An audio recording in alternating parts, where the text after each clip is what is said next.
Vous êtes sur Mosaïque. Bonjour et bienvenue sur Mosaïque. Nous nous trouvons aujourd'hui à Wölflin-les-Sarreguemines pour une présentation en extérieur et vous pouvez derrière moi d'ailleurs voir les éoliennes. Je vous propose maintenant de regarder le sommaire. Au sommaire aujourd'hui, Indiana Jones des temps modernes, Clémence Sion a participé au chantier de fouilles archéologiques qui vient de se dérouler à Bliesbruck. Plusieurs découvertes ont été réalisées. À Sarreguemines aussi, l'histoire est en marche. Le premier mariage homosexuel vient d'être célébré. 2 hommes qui ont choisi d'unir leur destin à l'écart des caméras. Après la noce, la fête, et pourquoi pas dans le bus discothèque mis au point à Großbliederstorf par les selleries industrielles de l'Est. Eux aussi vont bouger leur corps, les jeunes footballeurs qui verront les règles de leur sport être modifiées à la rentrée.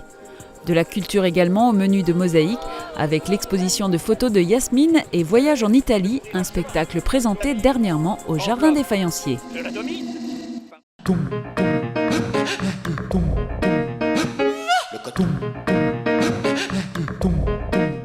Vous êtes vu en grand sur Mosaïque. Le club vosgien a aménagé un circuit, le circuit des éoliennes, qui vous permet de voir le Tifepoel et également le Sacré-Cœur. Nous nous déplaçons encore et nous atteignons une route. Cette route mène à la Hermeskapelle qui correspond à l'ancienne voie romaine. Des vestiges romains, vous le savez, on en trouve à Bliesbruck, mais savez-vous que dans cette commune également, on peut voir, fouiller, découvrir des vestiges datant de l'époque médiévale. Clémence Sion le sait, elle a participé à un chantier sur le site de l'ancienne église. Du haut de ses fondations, on contemple près de 1000 ans d'histoire. Jusqu'en 1945, l'église de Bliesbruck était située ici, sur la rive droite de la Bliese. Pour la 4e année consécutive, le lieu a fait l'objet d'un chantier de fouilles archéologiques qui vient de se terminer. Malgré une chaleur persistante, les étudiants n'ont eu de cesse de creuser et de nettoyer à cet endroit pour retrouver des vestiges et ils ont été récompensés de leurs efforts. C'est ainsi que Clémence et ses acolytes ont découvert la semaine dernière un squelette qui correspond sans aucun doute à celui d'une femme, à en juger par la taille du bassin. Au début, ils ont dégagé la jambe droite avant de mettre à jour l'intégralité du corps. C'est exceptionnel du fait de la conservation du squelette dans un cercueil. D'habitude, le bois, on le retrouve très rarement en contexte funéraire. Et ici, on a 4 cercueils dans le même secteur, ce qui est assez incroyable. Et d'après, en comparant par rapport à d'autres recherches qui ont été faites ici, on peut dater cette sépulture du XVe siècle. C'est l'étude du bois du cercueil qui permet de dater la sépulture. L'environnement humide du site explique son état de conservation.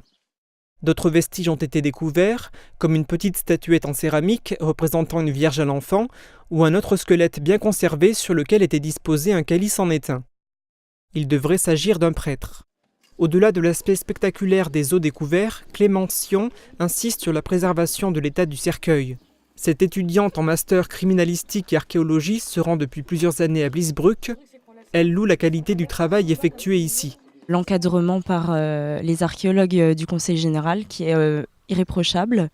On a la chance aussi d'avoir un restaurateur qui travaille pas loin, donc on peut voir presque immédiatement les pièces sorties de terre qui sont ensuite amenées au labo de restauration et qui sont ramenées pour que tous les fouilleurs puissent voir l'objet restauré. Donc ça, c'est quand même assez intéressant ici. C'est la 2e fois que Clémence participait au chantier effectué sur le site de l'ancienne église. À ses côtés se trouvaient des étudiants belges ou strasbourgeois, ce qui témoigne de l'attractivité de ce lieu d'études archéologiques. Vous pouvez le constater aujourd'hui, il fait beau et il va faire chaud. Vous voyez qu'à Wölflin, on a trouvé la solution en mettant en place de grands ventilateurs. Est-ce que le ciel bleu sera également de la partie demain? La réponse tout de suite dans la météo. J'ai trouvé mon smartphone au Crédit Mutuel. Sourire! Disponible dans vos caisses du Crédit Mutuel. Crédit Mutuel, la banque à qui parler. En été, les journées sont interminables. Bonjour Guillaume, bonjour à tous, voici la météo de ce mercredi. Même si les cumulus et les bancs de nuages élevés viennent un peu plus souvent taquiner le soleil, l'impression d'ensemble reste à l'avantage d'un temps ensoleillé et plaisant. Les températures déjà très douces au petit matin se maintiennent 3 à 4 degrés au-dessus des normales l'après-midi. Elles partent de 13 à 17 degrés au lever du jour pour culminer entre 27 et 29 degrés l'après-midi. Pour le reste du pays, ciel clément et très ensoleillé, seul le centre n'échappera pas à quelques averses passagères. Température de 18 à 29 degrés pour le nord et de 21 à 33 degrés pour le sud.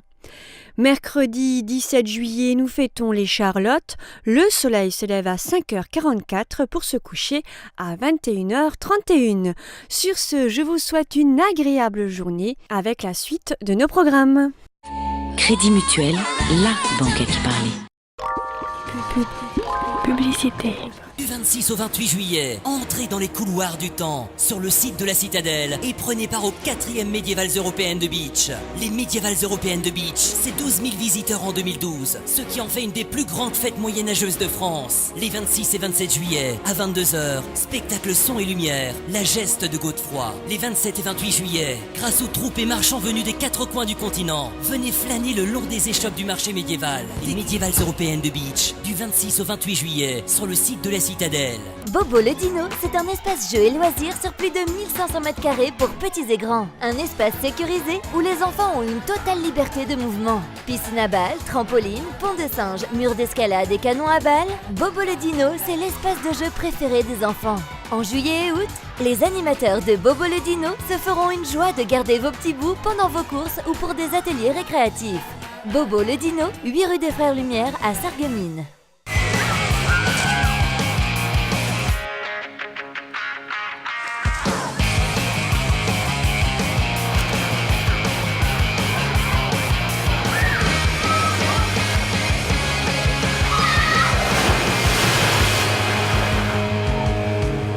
L'Aglo, au cœur de votre vie sportive.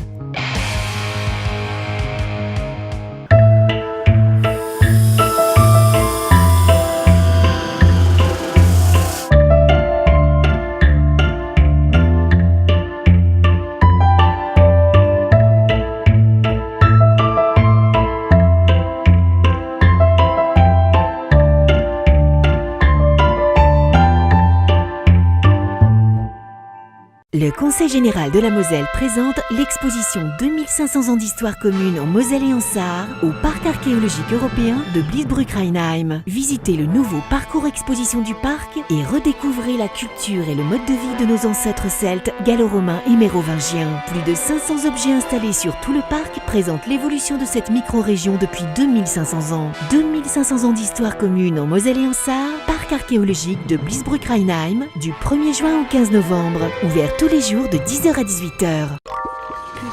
Fin de la pub, voici la suite de nos programmes. Et voici la une du quotidien local. À la une du RL ce matin, les militants de Greenpeace qui ont mené une nouvelle action coup de poing hier en pénétrant à l'intérieur de la centrale nucléaire du Tricastin. Au lac de Madine, des travaux ont débuté. Pour reconquérir le public, un réaménagement complet de la base de loisirs est en cours. Livraison prévue fin mai 2014. Des découvertes également en page locale avec une visite au zoo de Sarrebruck.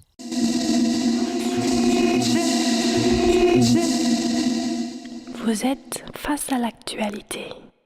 L'opposition de Céleste Lette, maire de Sarreguemines au mariage pour tous, est publiquement connue. C'est pourtant dans la mairie de Sarreguemines qu'a eu lieu le premier mariage homosexuel de Moselle-Est, une union qui a été célébrée en toute intimité. Reportage. Mariage pour tous, mais pas pour la presse, à l'hôtel de ville de Sarreguemines. Photographes et caméramans ont été priés par la police municipale de quitter les lieux à la demande des mariés et de leurs proches.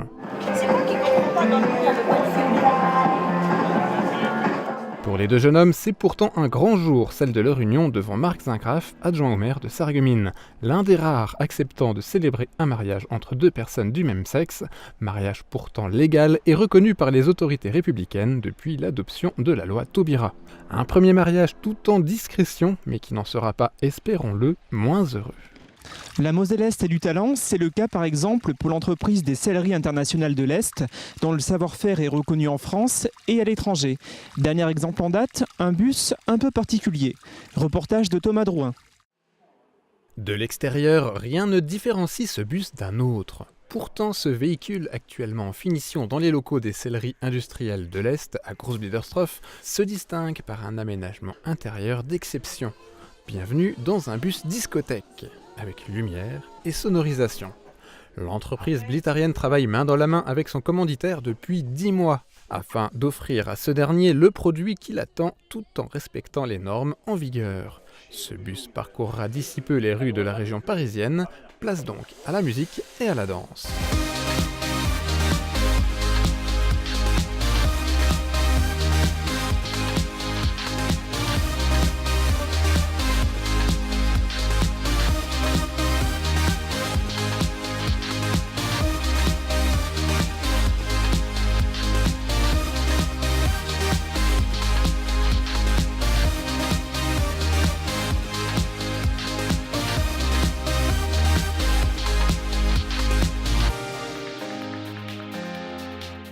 Poursuivons par un clin d'œil aux sportifs de l'ASSA qui ont pris part au championnat de France d'athlétisme.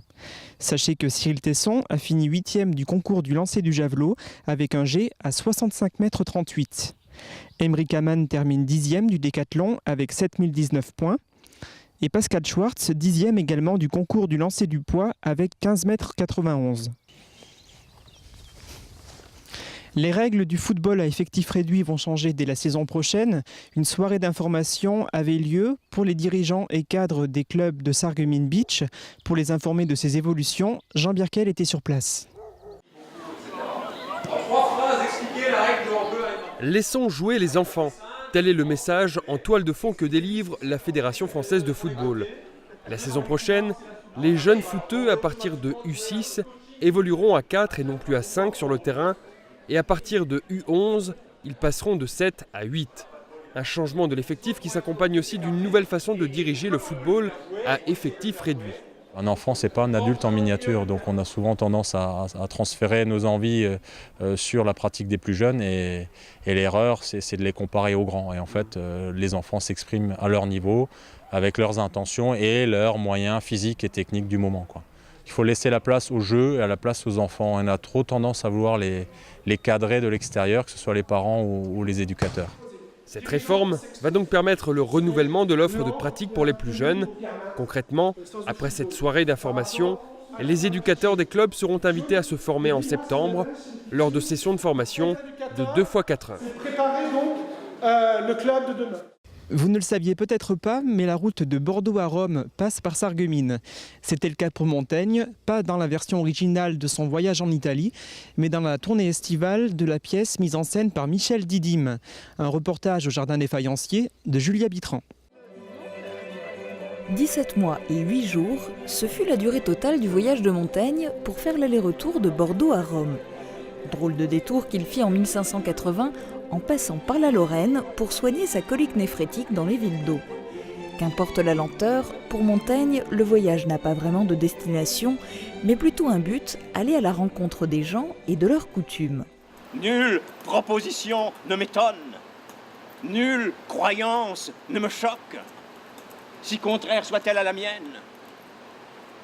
Il n'est si frivole et si extravagante idée qui ne me semble convenir à la production de l'esprit. Et Montaigne, en voyageur modèle, expose son ouverture d'esprit. Il aime découvrir les étrangers. Pour me faire courtoisie, on m'a proposé de me servir à la française. Je m'en suis moqué et me suis toujours jeté aux tables les plus épaisses d'étrangers. Mais j'estime tous les hommes être mes compatriotes. Et j'embrasse un Polonais comme un Français. Je ne suis guère féru de la douceur de l'air du pays natal. J'ai honte de voir nos Français enivrés de cette sotte humeur de s'effaroucher des usages contraires aux leurs.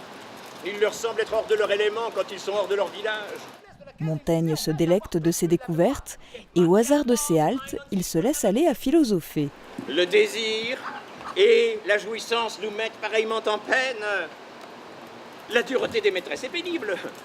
Mais la complaisance et la facilité le sont encore plus, parce que le mécontentement et la colère naissent de l'estime dans laquelle nous tenons la chose désirée, aiguisent l'amour et le réchauffent. Mais la satiété engendre le dégoût, et c'est un sentiment émoussé, mou, las et endormi. Si une femme veut régner longtemps sur son amant, qu'elle le dédaigne. Faux semblants et pseudo-hauts personnages imbus de leur personne sont ironiquement montrés du doigt, sans complaisance. C'est assez de s'enfariner le visage sans s'enfariner la poitrine. J'en vois qui se transforment en autant de nouvelles personnes et de nouveaux êtres qu'ils prennent de charges publiques. Ils se font prélats jusqu'au foie et aux intestins et exercent leurs fonctions jusque dans leur cabinet d'aisance.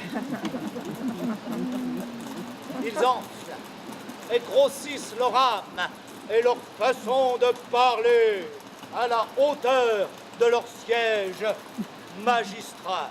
Oh la madame. Cette pièce, créée par le Théâtre de la Manufacture dans le cadre de Renaissance Nancy 2013, réussit le pari osé de mettre en scène Montaigne, d'après ses essais et son journal de voyage en Italie, dans une pièce pour 2 comédiens et un cheval. Un défi relevé par Christian Rist et Bruno Ricci, dirigé par Michel Didim. L'exercice de style, périlleux au demeurant, a bénéficié à Sarreguemines du cadre du Jardin des Faïenciers. Si le site est toujours plaisant pour regarder un spectacle, il était cette fois parfait comme décor naturel pour les haltes de Montaigne au bord de la rivière.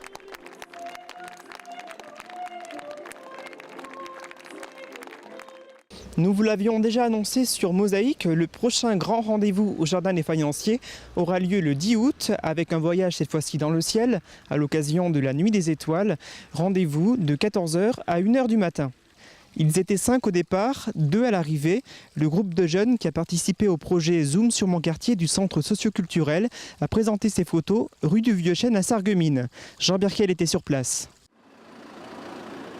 Quel visage aura mon quartier dans le futur ? C'est la question que s'est posée notamment Yasmine, la seule participante à avoir mené le projet Zoom sur mon quartier à terme en participant à l'inauguration d'une expo photo. Initialement, elles étaient 2 à avoir mené un travail de réflexion et de prospection auprès des archives de la ville et des archives de l'OPH.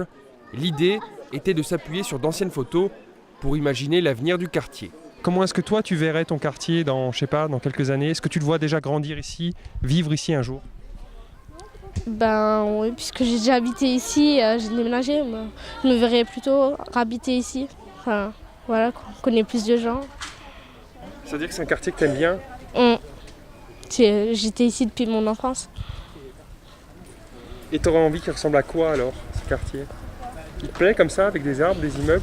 Bah ouais. Tu aurais envie de changer des choses, de rajouter des choses, d'enlever des choses ? Non, il est bien comme ça. Pour réaliser cette exposition, le centre socioculturel a sollicité l'association Le Jardin des Arts. Ensemble, ils ont permis à ce groupe de 2 jeunes du quartier de l'Almende de s'exprimer publiquement le temps d'un après-midi convivial. Chaque jour, un emploi sur Mosaïque. À Metz, un restaurant recherche un chef de rang. Il s'agit d'un CDI à pourvoir dès que possible. Le poste consiste à encadrer le travail des commis. Le candidat doit justifier au moins d'1 année d'expérience. Je vous propose de revoir le premier numéro d'Ecomag, un programme concocté par TV8, TV Cristal et Mosaïque, vous permettant de découvrir les entreprises de Moselle-Est. Bonne fin d'émission et bonne journée à tous.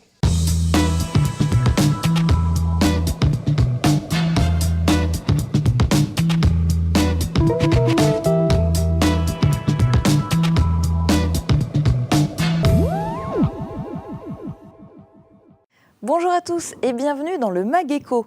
Le Mag Éco, c'est le nouveau rendez-vous que vous propose TV8, TV Cristal et Mosaïque. Chaque mois, vous pourrez découvrir les entreprises de Moselle-Est, connaître leur savoir-faire et en savoir plus sur les innovations qu'elles proposent. Sans plus attendre, voici le sommaire en images de ce premier numéro. Immersion au cœur de l'entreprise Greybill SA, installée à Gotsenbrück depuis un demi-siècle.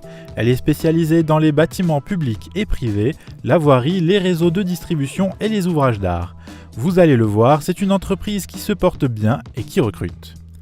Savoir-faire surprenant, l'entreprise Flash Metal, implantée à Großbiedersdorf, transforme l'acier en mobilier design haut de gamme. Cette entreprise fait depuis 2 ans partie du groupe GZ. La vitrine de son savoir-faire se situe dans une autre entreprise du groupe, Steeltech à Sarreguemines, où un loft a été aménagé et décoré avec cet acier revisité par Flash Metal. Enfin, la Moselle-Est n'est vraiment pas en reste en matière d'innovation. À Forbach, Biodomotech développe des systèmes courant faible plus économiques. La domotique permet de réduire les besoins énergétiques avec du 12 volts continu adapté au biohabitat. Depuis plus de 50 ans, Greybill SA est une entreprise florissante dans le secteur du BTP. Elle est installée à Gotsenbrück, au cœur du pays de Bitche, où elle compte une 50aine de salariés, dont très peu d'intérimaires. C'est une entreprise qui se porte bien et qui embauche. Ses domaines d'intervention sont l'édification de bâtiments publics et privés, la création et rénovation de voiries et de réseaux de distribution, ainsi que des contributions à la fabrication et à la maintenance d'ouvrages d'art pour le compte du Conseil général de la Moselle, notamment sur l'autoroute A4.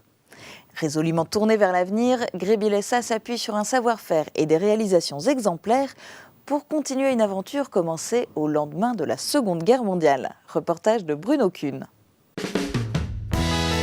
Travaux publics, génie civil, démolition, construction, levage, déneigement, dépannage et béton prêt à l'emploi.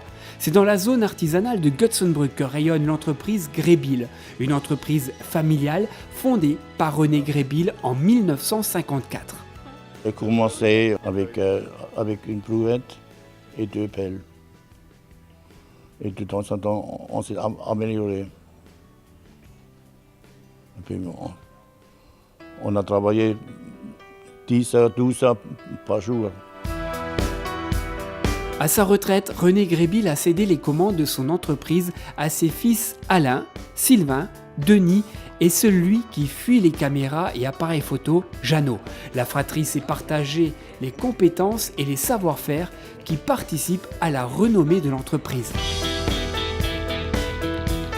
Au fur et à mesure que chaque frère venait dans l'entreprise, il avait le choix de faire l'activité qu'il aimait bien. Donc un frère a fait du tuyau et de l'eau potable et des réseaux pendant toute sa carrière. Un autre frère a fait de la voirie pendant toute sa carrière. Et le troisième, le plus jeune, arrivé le dernier, il voulait faire du bâtiment. Il a fait du bâtiment dans la continuité de papa. Et aujourd'hui, chacun des frères fait l'activité qu'il aime bien, et ceci du 1er janvier au 31 décembre. L'entreprise Greybill, c'est 3 générations d'entrepreneurs. Après le grand-père, ses fils, ce sont aujourd'hui les petits-fils, Nicolas, Julien et Pierre, qui reprennent les commandes. Comme on a l'habitude d'être dans ce domaine depuis tout petit, forcément ça aide. Alors moi c'est un métier qui me plaît, c'est un domaine qui me plaît, donc c'est tout naturellement que je me suis dirigé vers le BTP. SARL Greybill, ce sont 48 salariés, une vingtaine de poids lourds et une quinzaine de camionnettes. Annuellement, l'enseigne est présente sur une centaine de chantiers. Ses principaux clients sont le Conseil général, les collectivités locales, les communes, les industries et le ministère de la Défense. En 2014, l'entreprise Greybill fêtera son 60e anniversaire. Agir, construire, mener à bien les projets, voilà les maîtres mots de l'entreprise familiale qui réunit 3 générations de bâtisseurs.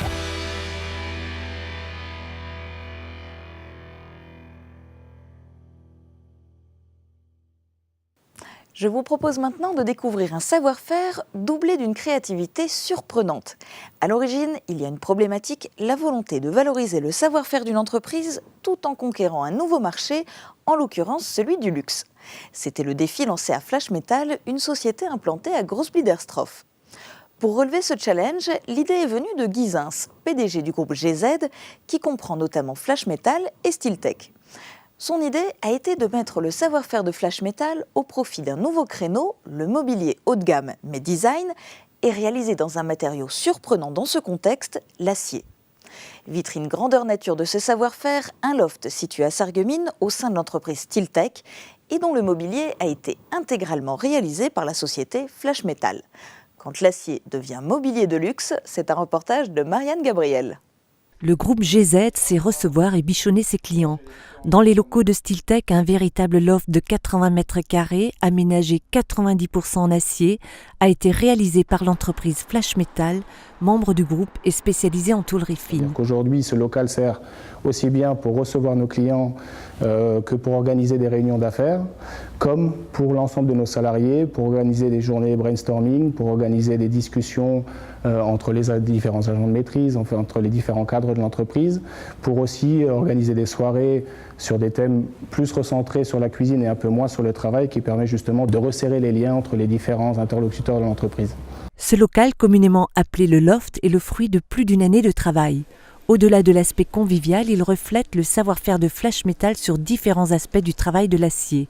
Au départ, une tôle de base est découpée par laser ou poinçonnage, retravaillée en pliage et en soudage, puis poncée et mise en peinture. La première réaction des gens lorsqu'ils voient ces mobiliers, c'est « Waouh, c'est de l'inox, où est-ce que vous avez récupéré cet acier-là, etc. » Alors qu'en fait, il s'agit d'acier absolument standard, mais qui a été retravaillé avec un certain savoir-faire, comme par exemple ce qu'on appelle et ce qui a été réalisé sur les différents mobiliers, le ponçage artistique, qui permet de donner une forme, une couleur à l'acier et à la pièce qu'on est en train de travailler.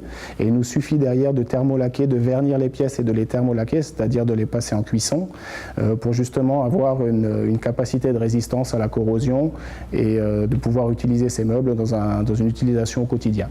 Du mobilier en acier, le pari est audacieux, un concept très design imaginé par Guy Zins, PDG du groupe, qui s'est appuyé sur le talent d'un jeune designer Tristan Fous et sur l'expérience du service bâtiment de Flash Metal. Notre volonté justement, c'était de pouvoir sortir nos clients et nos visiteurs d'un site sur lequel ils ont vu des pièces pesant plusieurs tonnes et de les ramener ici dans un site où on est plutôt dans un aspect de design.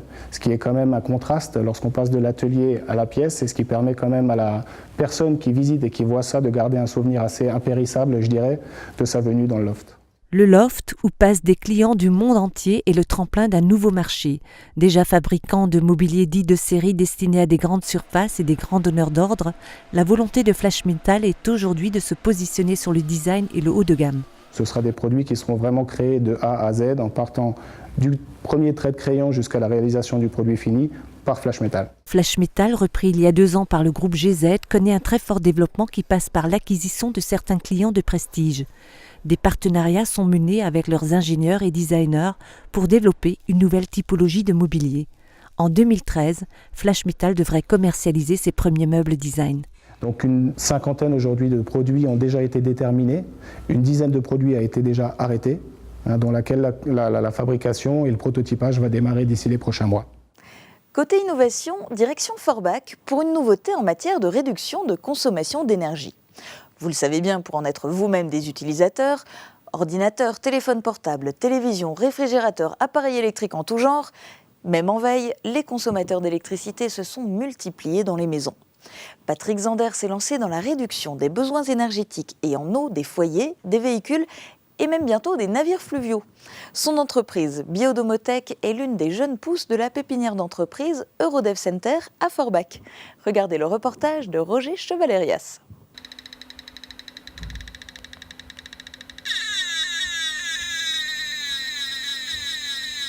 Oui, ça tue. Donc ça, ce sont les ondes électromagnétiques du téléphone ? Tout à fait. On se rend compte qu'on baigne dans un environnement qui n'est pas conforme à la nature dans laquelle l'être humain a évolué. La démonstration est claire avec le téléphone portable. Elle fonctionne également en basse fréquence avec le circuit électrique classique basé sur le 220 volts à 50 Hz. On a un champ de 200 volts par mètre.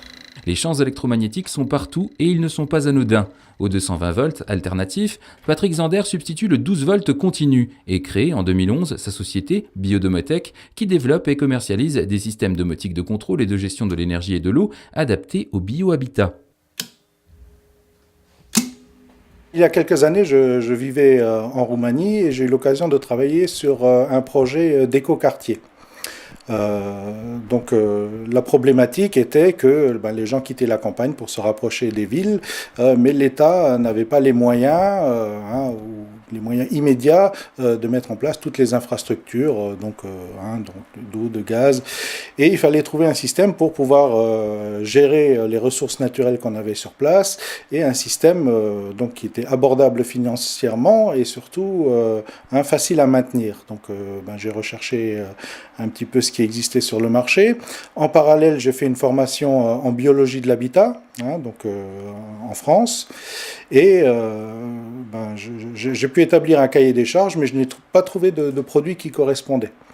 Donc l'idée m'est venue, j'ai une formation électronique à la base, de développer mon propre système.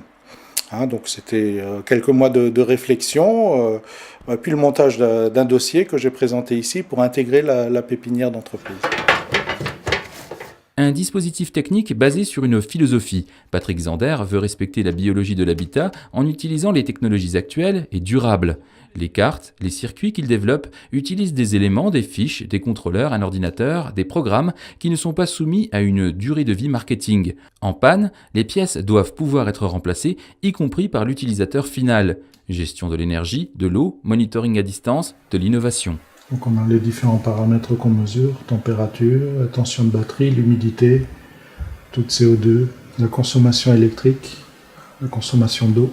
C'est un projet intéressant à la mesure où c'est vraiment un projet innovant qui concerne la domotique et l'utilisation, de ressources, de mesure de l'énergie dans les bâtiments, notamment avec la nouvelle norme BBC, avec la RT 2012 qui rentre en vigueur le 1er janvier 2013. C'est vraiment un projet en plus qui rentre bien dans le cadre actuel de la réglementation et où le marché reste encore à développer. Mais grâce à la réglementation, il va sûrement se développer de lui-même en France. Et en plus, Biodomotech, le gérant est un fort bachois, donc on peut en être fier. Après Biodomotech, Fluviatech, sur la même base, Patrick Zander fait évoluer son offre domotique et attaque un nouveau marché. Il veut équiper un autre lieu isolé, le bateau. Biodomotech, Fluviatech, et après Space Tech. Ouais, pourquoi pas. On ne vous emmènera peut-être pas jusque dans l'espace, mais avec ce nouveau rendez-vous Ecomag, TV8, TV Cristal et Mosaïque se proposent de vous faire découvrir chaque mois une entreprise de votre secteur, un savoir-faire spécifique et une innovation particulière. Rendez-vous donc le mois prochain pour une nouvelle immersion dans le monde économique de la Moselle-Est. Bye bye.